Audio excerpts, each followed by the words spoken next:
my dear friends, welcome to my channel Minj Ecom. My name is Albert. My dear friends, पिछले कुछ videos से हम discuss कर रहे हैं फसाई रजिस्ट्रेशन के रिलेटेड। पिछले वीडियो में हमने डिस्कस करा था कि जो फसाई लाइसेंस जो बेसिक रजिस्ट्रेशन होता है उसको कैसे बनाते हैं, आप खुद से कैसे बना सकते हैं। स्टेप वाइज स्टेप मैंने कवर करा हुआ है। और उससे पहले वीडियो में हमने डिस्कस करा था कि अगर आप ऑनलाइन जो एफएमसीजी प्रोडक्ट्स अगर सेल करना चाहते हैं तो उसके गाइडलाइंस क्या होते हैं, वीडियो में मैंने कवर करा है। आप उनको भी आप देख सकते हैं। अगर आप ऑनलाइन सेलिंग का अगर प्लानिंग कर रहे हैं तो उन वीडियोस को आप डेफिनेटली देखें, जिसमें आपको बेसिक गाइडलाइंस आपको आइडिया लग जाएगा। आज के वीडियो में हम कवर करेंगे बेसिक से शुरू। जैसे कि पिछले वीडियो में हमने डिस्कस करा था कि फसाई लाइसेंस 3 तरीके के होते हैं: registration, state licence and central licence. आज के जो वीडियो में स्टेट फसाई लाइसेंस के बारे में हम स्पेशली डिस्कस करेंगे।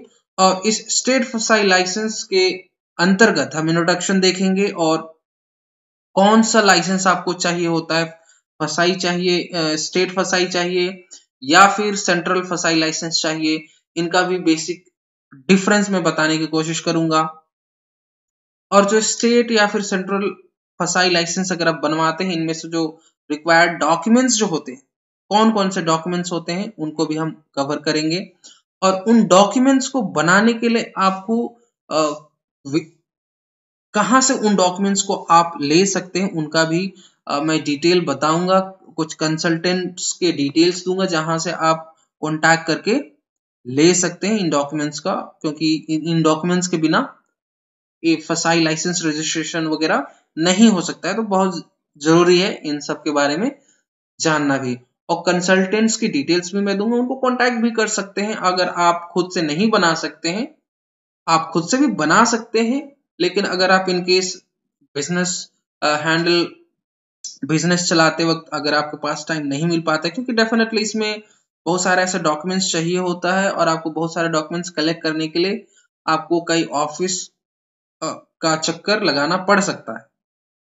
तो अगर उस सिनारियो में अगर आप कंसल्टेंट्स को हायर करना चाहते हैं तो डेफिनेटली आप इजीली टाइम बचा सकते हैं, आप अपने बिजनेस में ध्यान दे सकते हैं और कंसल्टेंट्स आपको हेल्प कर सकते हैं इन सारे जो रजिस्ट्रेशन प्रोसेस कंप्लीट करने में। तो अगर हम बेसिक इंट्रोडक्शन की अगर बात करें तो ऑलरेडी मैंने बताया हुआ है पिछले वीडियो में कि जो फसाई लाइसेंस जो एक बेसिक रजिस्ट्रेशन का जो जरूरत होता है, उनमें जो एक फंडा होता है कि 12 लाख से नीचे अगर है टर्नओवर ईयरली तो रजिस्ट्रेशन से काम चल जाता है। और उससे ज्यादा 12 लाख से 20 लाख का जो टर्नओवर है ईयरली तो स्टेट लाइसेंस का, और सेंट्रल लाइसेंस का तब जरूरत होता है जब 20 लाख से ज्यादा टर्नओवर ईयरली है। ये एक बेसिक गाइडलाइंस है। लेकिन इसके अलावा भी कैसे और ऐसे टर्म्स एंड कंडीशन होते हैं जिनमें आपको स्टेट लाइसेंस की जरूरत पड़ेगी। इवन अगर आपका 12 लाख से कम है फिर भी आपका स्टेट लाइसेंस की जरूरत पड़ सकती है। बहुत से ऐसे टर्म्स एंड कंडीशन क्लॉजेस हैं। अब बात करते हैं कि आपको स्टेट लाइसेंस लेना चाहिए या फिर सेंट्रल लाइसेंस लेना चाहिए। इसका थोड़ा सा बेसिक में फंडा बता देता हूं। अगर आप मैन्युफैक्चरिंग यूनिट चला रहे हैं, किसी भी फूड मैन्युफैक्चर करके उसको पैक करके बस उसको होलसेलर्स को सप्लाई कर दे रहे हैं, तो उन सिनेरियोस में आपको सेंट्रल लाइसेंस की जरूरत होती है। और अगर आप फूड स्टेट लाइसेंस की अगर हम बात करें, जैसे कि आप फूड प्रोसेस करके आप खुद ही सप्लाई इन द सेंस आप जैसे कि ढाबा है, होटल है, रेस्टोरेंट्स हैं, इन सिनेरियो स्वीट हाउस हैं, तो इन सिनेरियोस में आपको स्टेट लाइसेंस की जरूरत होती है। इसका डिटेल्स में और भी डिस्कस करते हैं कि किस और भी बहुत सारे टर्म्स एंड कंडीशन है जिसको हम डिस्कस करते हैं।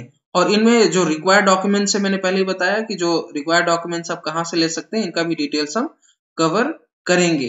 तो जैसे कि यहाँ से स्क्रीन में देख सकते हैं dairy shops units, business like milk chilling units, like processing units, vegetable oil processing units, slaughtering units, meat processing units, food processing units that includes relabeling and repackers, proprietary foods, 100% exports oriented units. इस type के जो business हैं इनमें जो state level का licence चाहिए होता है। इसके अलावा जैसे कि होटल्स हैं, food vendors agencies and caterers, e commerce food suppliers including cloud kitchens, dhaba, PG, इस टाइप के जो बिजनेस है उनको स्टेट लाइसेंस की जरूरत होती है। उनमें से अब मैं डिस्कस करने वाला हूं कि जो बेसिक जो डॉक्यूमेंट्स है, बेसिक डॉक्यूमेंट्स कलेक्ट करना, बनवाना बहुत ही एक डिफिकल्ट सा काम है। अगर आप बिजनेस के साथ अगर आप इनको भी हैंडल करना चाहें थोड़ा सा मुश्किल हो सकता है। इसमें लिस्ट ऑफ डॉक्यूमेंट्स में बता देता हूं कि जो फॉर्म बी होता है, अगर आप प्रोपराइटर है तो प्रोपराइटर का, अगर आप पार्टनर्स हैं तो पार्टनर्स के चाहिए होता है। जो B form be duly sign होना चाहिए। और ब्लूप्रिंट कि अगर हम बात करें तो जहां पे बिजनेस आप रन कर रहे हैं उसका जो कंप्लीट लेआउट है, उसका जो डिटेल्स चाहिए होता है, लेआउट चाहिए होता है। जो स्टेट फसाई लाइसेंस अगर रजिस्ट्रेशन करें तो वहां पे भी चाहिए होता है।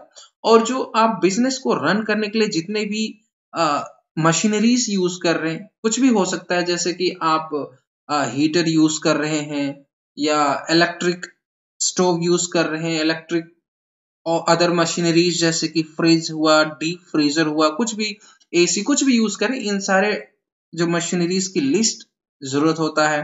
और analysis of water report from recognised public health laboratory, कुछ रजिस्टर्ड लेबोरेटरीज होते हैं जहां पे इनका जो रिपोर्ट आप ले सकते हैं। उसी तरीके इलेक्ट्रिकल सेफ्टी सर्टिफिकेट, ये भी बहुत जरूरी है क्योंकि इलेक्ट्रिकल सेफ्टी सर्टिफिकेट के बिना नहीं होगा।